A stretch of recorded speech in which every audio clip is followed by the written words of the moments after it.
Và với tiêu con đi chơi nữa nên hay là cấm tất cả mọi người chỉ từ anh Phong về người chơi. Ở đây em muốn ở đây em review đi. Anh diễn lại mà. Wow.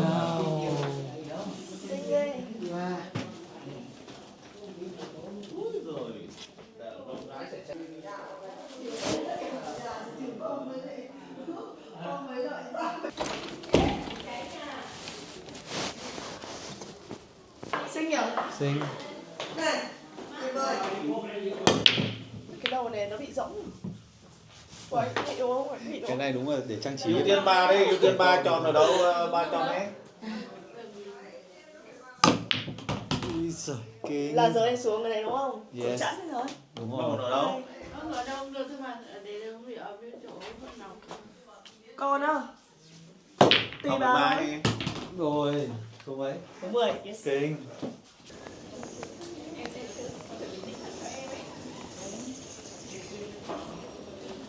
Đấy nó vừa gặp rồi đấy.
Kennst du der Boss?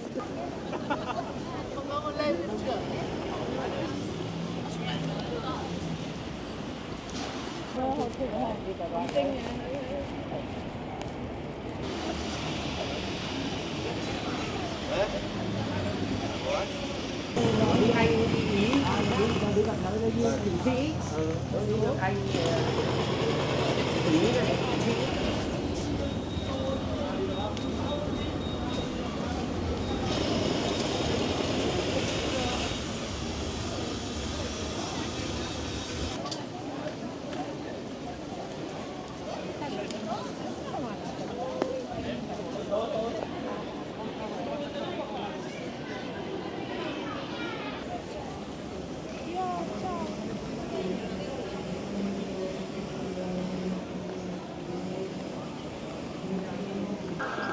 Aqui com uma enchilada.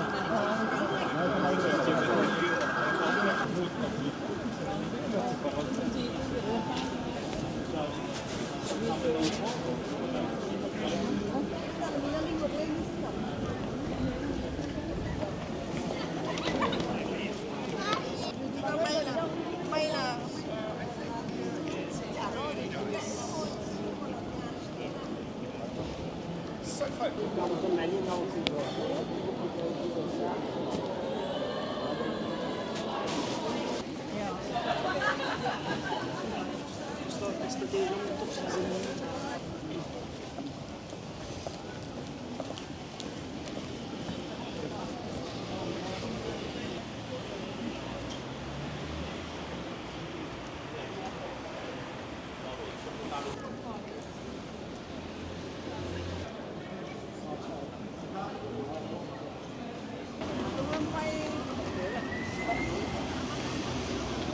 Quá cổ.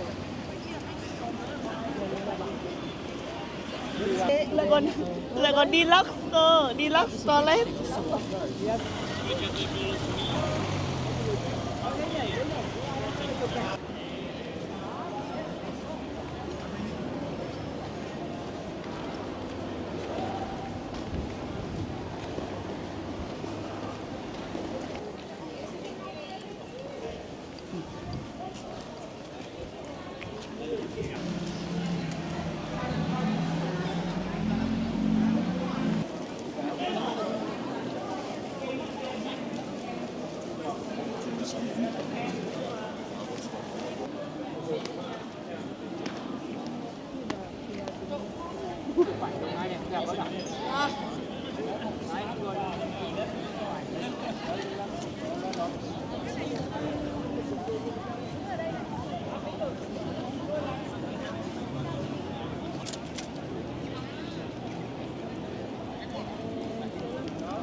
zijn zo met het hoofd.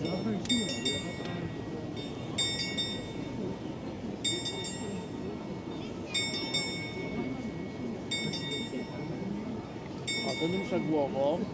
Wszystkie ruszają głową, tylko ten dzwon. Aha. O, jest, pieje, kura pieje. Ale zapiął. Ale zapiął. Ale super. Pierdolę. Szał.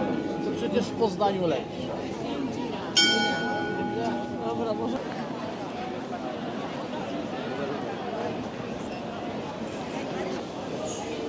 Em ơi nhìn kem ở đây trông to mà ngon quá, nó dày cộp luôn. Đúng rồi. Kem như khát lắm rồi ấy. Kính chứ hả? Kính chứ không? Như cái này đẹp tí nhỉ? Cái váng thì đẹp. Nghĩ đồ trang trí. Quả này trang trí thôi, mai dùng cái này.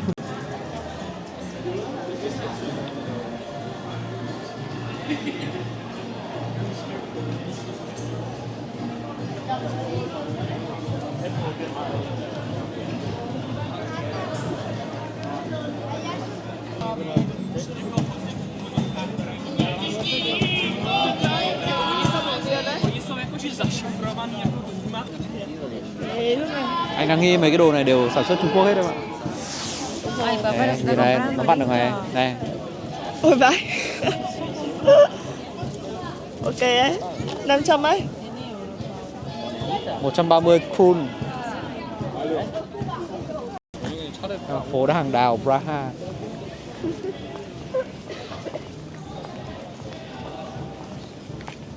Rồi, lạc đoàn rồi. Đấy, chúng tôi đi tìm bố mẹ. Em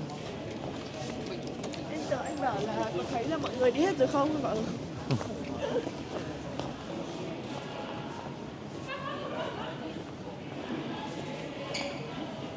anh có xem Memories of Alhambra không? Là cái gì nhỉ? Phim ấy. Cảm giác như mọi người biến đi vào trò chơi rồi. Giovanni thì có. Phim đấy quay ở Alhambra ở Tây Ban Nha. Xong kiểu cái phim đấy là kiểu một cái trò chơi, xong nó bị kiểu nó xáo trộn với ngoài đời. Một cái chỗ mà đài phun nước đúng không? Thế mọi người dễ đâu. Đúng không? Nhưng mà đúng là đi qua một quảng trường đúng không? Có tình yêu chứ gì? Đi ra đi con đâu. Vâng, đây bọn con đang sắp đến nơi rồi. Đợi tí. Đang đi thẳng ra đây rồi, đang đi thẳng rồi. Mọi người cứ đợi đấy, bọn con đang ra sắp đến nơi. Em đừng đi xuống, đi lên này. Vâng. Đi lên đây nó đỡ bị ấy chân này. Anh đoán thế thôi. Đúng rồi, mình đọc tiếng Séc mình vẫn hiểu. Thì em cũng đoán.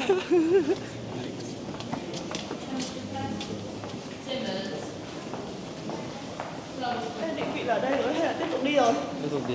Đây là ra một cái quảng trường. Quay lại cái đồng hồ ấy. Đây. Của La Mã mà. Bản to hơn.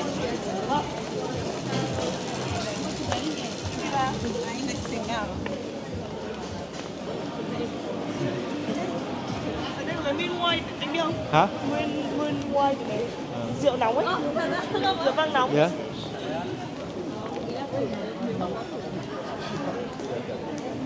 Có bánh quy, sô-cô-la, bia, nhiều thứ. Có cả bia luôn. Ai ở Hà Lan giờ phải thử.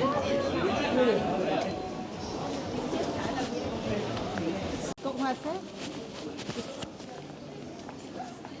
Ui, một con GTS cổ.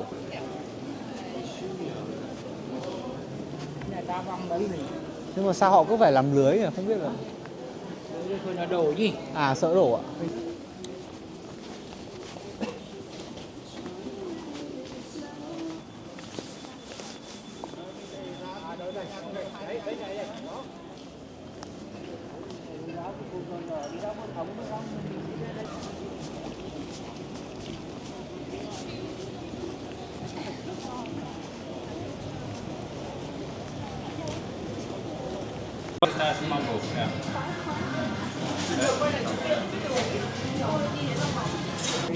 Đường này trả mới đi lúc này.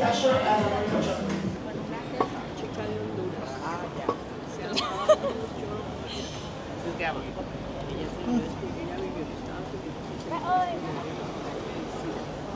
à? Hai đồ ấy, có khoản này bán 10 đồ, khoản này lợi bán trắng này không có cái là 1 tàu điện nhưng không đi trên đường dây, tàu lốp, tàu bánh lốp.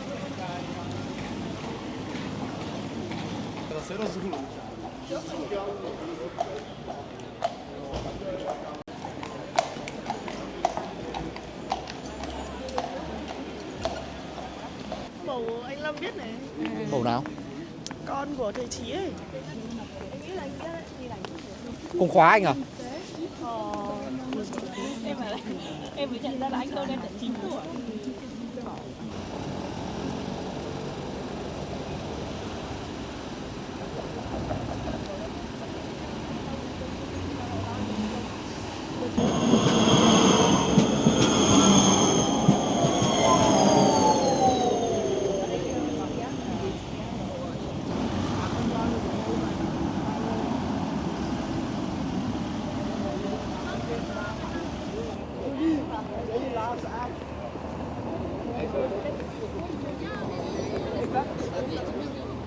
Xong em ở vùng ấy Pháp.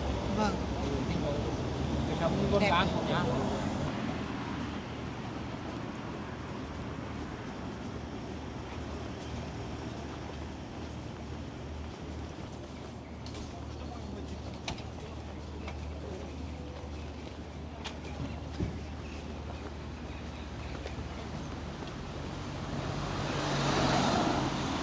Cô bắt 5-1 rồi.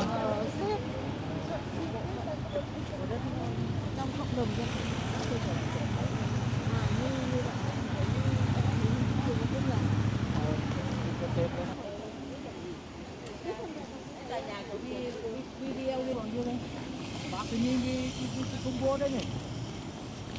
Đi ra có một câu đấy rồi thôi, thấy đây này. Trường này là trường đại học ấy. Cái lá nó xấu lá ở dưới đẹp. Là nó sánh ngay đất không.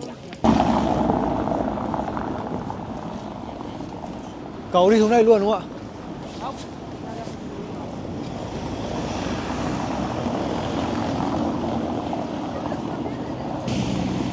Đấy cái ấy nó chỉ nó ra đây này.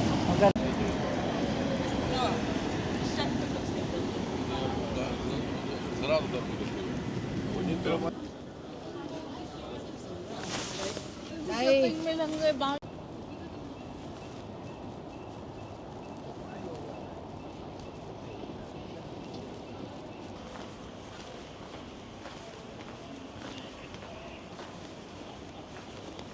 Chuyển thể từ chuyện nhưng mà không hay bằng đâu.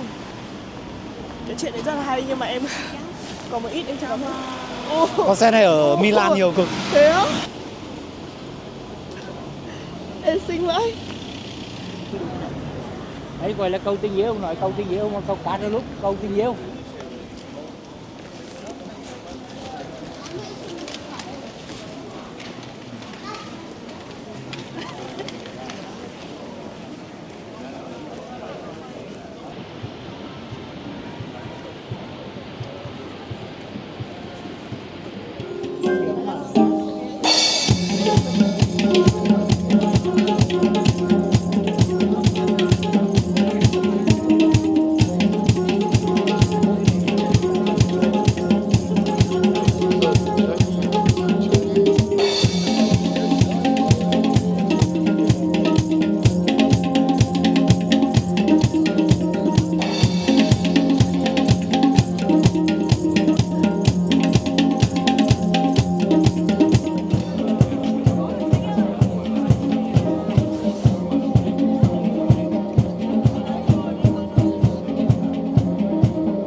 Có cái tấm nó mang 10 đô đó. Phải có tâm.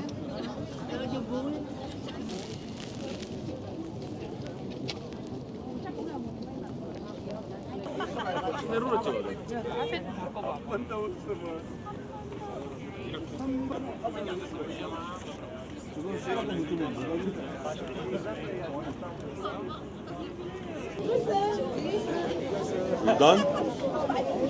Yalla.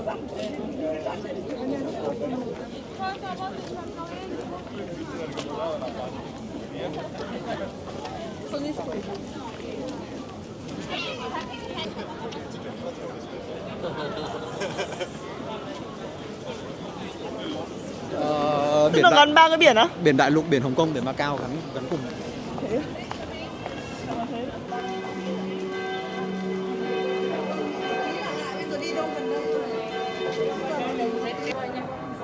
Mọi người muốn uống bia là chính hay là muốn ăn là chính? Đi thì thống nhất với nhau. Siempre fue mejor que no quieres soltar. La otra mano la tiene metida en el bolsillo. Nào, mọi điều tốt đẹp. Rồi. Không phải này gọi là bế tay mang tiền mình mẹ bọt lên kênh 1 tỷ Hôm nay phải nói là đáng đồng tiền với gạo. Được đi một vòng Praha thì sau đó ra sơ con chó về thì chắc chắn là Đấy. bởi vì nghĩ Sờ con chó vàng. Người đĩa này á? người đi Người đĩa này á? Cái người đĩa này thì to. Này, cùng cái rồi ăn từ từ. Nâu nâu nâu. Chứ cùng thì ăn từ từ thôi.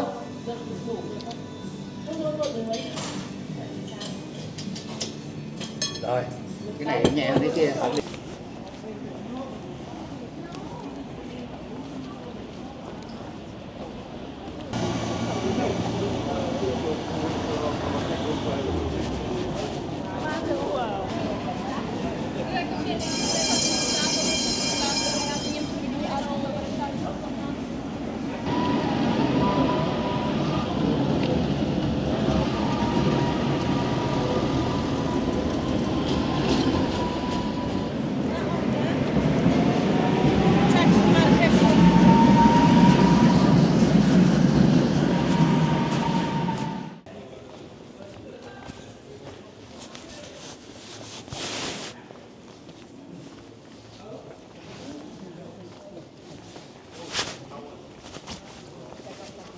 Có cái cassette này.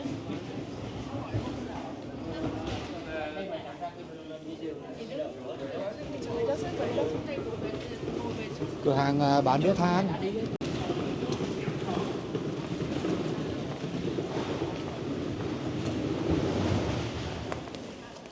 Có được vào cửa lại.